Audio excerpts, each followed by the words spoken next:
Можна говорити, що чогось не вистачає, коли все інше ти вже зробив. Питання дуже просте. Інвентаризація землі. Всі платять податок на землю, фермери чи хтось інший.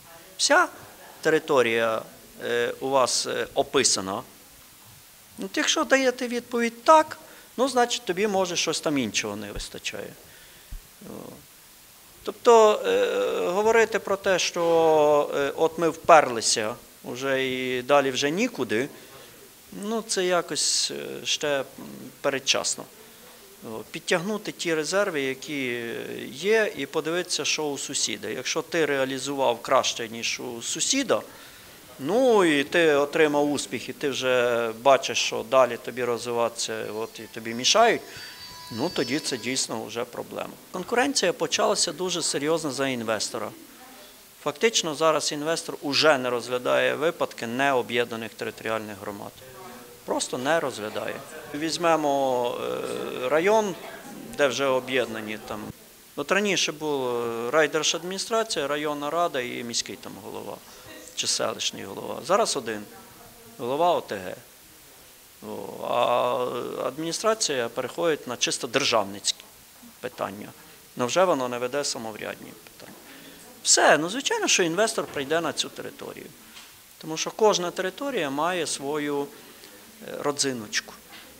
Те, що можна робити в Чернівцях, не будеш робити у Глибокій. Чи в Сторожинці. Кожного є свої особливості. Кіцмань може на одній історії яке ще покоління витягувати.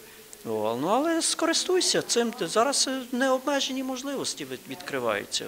Тільки треба поспішати. По-перше, робити перший крок.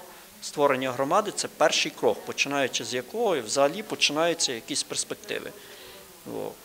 А далі вже дивишся, як сусіда, і робиш краще. Або придумаєш щось своє, і тоді сусід на тебе дивиться і робить краще. Взагалі, зараз виникає трошки навіть сприйняття ареолу життя інакше, ніж було раніше. Інакше втікав в місто від цієї капари, щоб просунутися у житті. Зараз той, хто створює умови для проживання, то люди кажуть, Боже, що робити у тих Чернівцях, на тих поверхах і так далі, якщо у нас фактично все є, і можливості для розвитку є, і можливості для росту є.